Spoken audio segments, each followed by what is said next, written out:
àtúkù dédé àkókò yìí níbikíbi tẹ́ ti láǹfààní láti máa wò wá lórí ìkànnì Akéde Yorùbá TV News náà là wà. Ìròyìn fún ti àṣálẹ́ ní làmú wá, ojú tẹ́ fi ń wò wá kò ní fọ́, etí tẹ́ fi ń gbọ́ wá kò ní di. Ẹ kú fẹ́ wa ní gbogbo ìgbà àti gbogbo àsìkò. Orúkọ oníròyìn ni Àyànfẹ́ Elédùmarè. Ẹ gbọ́ àwọn ìròyìn náà ní ṣókí náà. Ààrẹ Bọ́lá Ahmed Tinubu ti pàṣẹ kí gbogbo àwọn ẹ̀ṣọ́ aláàbò kí wọ́n fọ́n jáde síta láti ṣe àwárí àwọn ènìyàn tí wọ́n jí gbé ní ìpínlẹ̀ Borno àti ìpínlẹ̀ Kaduna. Nítorí pé Ìṣáyà Marcus ó yan ìyàwó Franchise Albert lálẹ́ ni ó bá gún Nígò yànnàyànnà tí ẹ̀mí fi bọ́ lára rẹ̀. Ní ìpínlẹ̀ Èkó, bàbá ẹni 80 ọdún kan ló pokùnso tó ránra rẹ̀ lọ́rùn alákejì. Lórí ikú olóògbé Sisi Quadri, Fúnmi Awẹ́lẹ́wà fohùn lédè fún gbogbo àwọn tí wọ́n ń fi ikú olóògbé ọ̀hún pawó lórí ẹ̀rọ ayélujára wọn.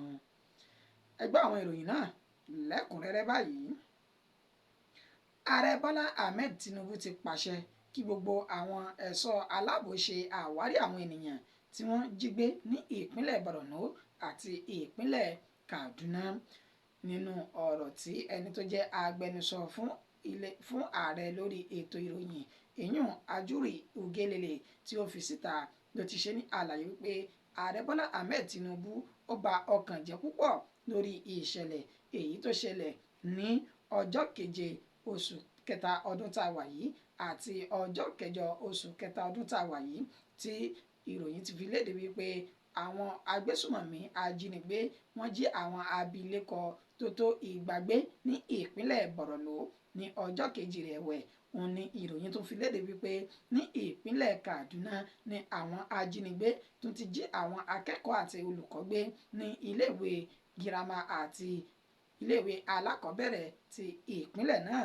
Èyí ló fà á tí ààrẹ Bọ́lá Ahmed Tinubu fi wá pàṣẹ pé kí gbogbo àwọn ẹ̀ṣọ́ aláàbò káàkiri kọ̀rọ̀kọ́ndù ìpínlẹ̀ méjèèjì ọ̀hún kí wọ́n tú jáde láti ṣe àwárí àwọn ènìyàn tí wọ́n jí gbé kí wọ́n sì fi páńpẹ́ òfin mú àwọn ajínigbé tí wọ́n da omi àlàáfíà ìlú.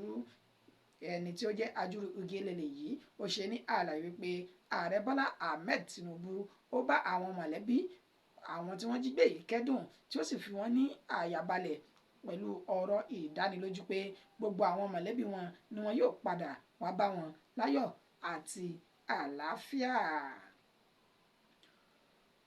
Ìṣáyà Marcus ti yan ìyàwó Franchise Albert lálẹ́ ni ó ti pa Franchise báyìí ní ìpínlẹ̀ Adamawa. Ẹni tí orúkọ rẹ̀ ń jẹ́ Ìṣáyà Marcus wọn ló ti ṣekú pa arákùnrin kan nítorí pé ó yan ìyàwó arákùnrin ọ̀hún lálẹ́ èyún ọ̀rẹ́ ìkọ̀kọ̀.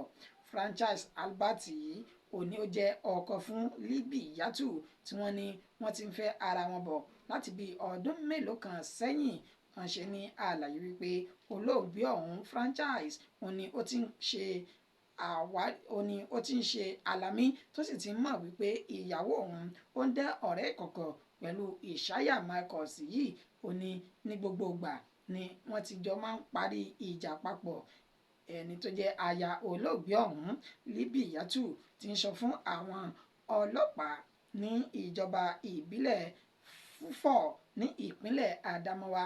Ó ní ọkọ òun tó jẹ́ olóògbé ó ní ó ti ń kẹ́fìn pé òun àti Ìṣáyà Marcus yìí àwọn dá ọ̀rẹ́ ìkọ̀kọ̀ léyìí tí ó ti bẹ̀rẹ̀ láti ọdún 2022 tí ó sì ti ń bá òun jà.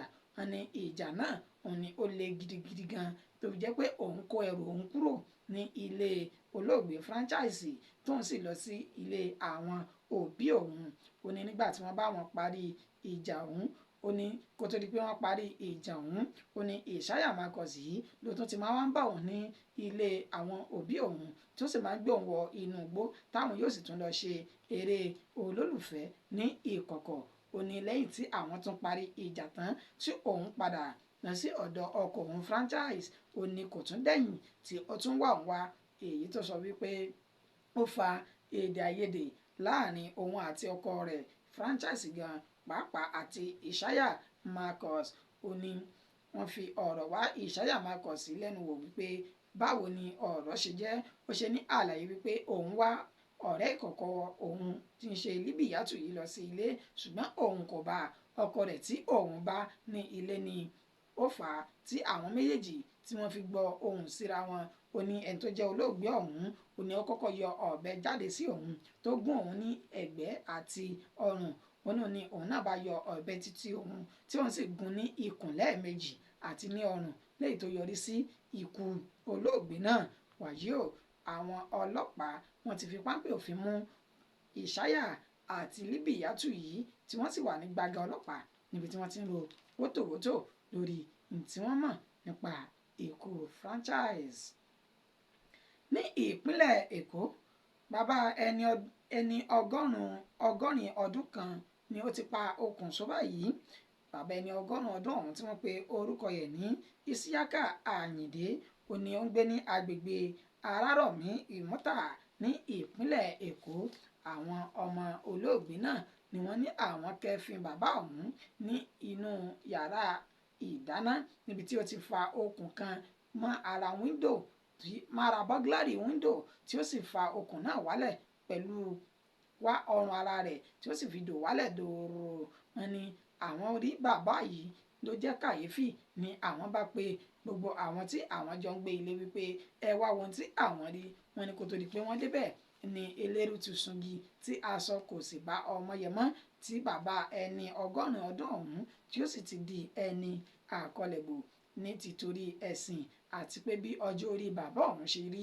Ó ní àwọn mọ̀lẹ́bí rẹ̀ bá pa kìtìmọ́lẹ̀ wípé kí àwọn sin olóògbé ọ̀hún ní wàràǹṣeṣà lánàá òde yìí tí ń ṣe ọjọ́ 7 oṣù kẹta ọdún tí a wà nínú rẹ̀ yìí ni ìṣẹ̀lẹ̀ náà ló wáyé nípínlẹ̀ Èkó.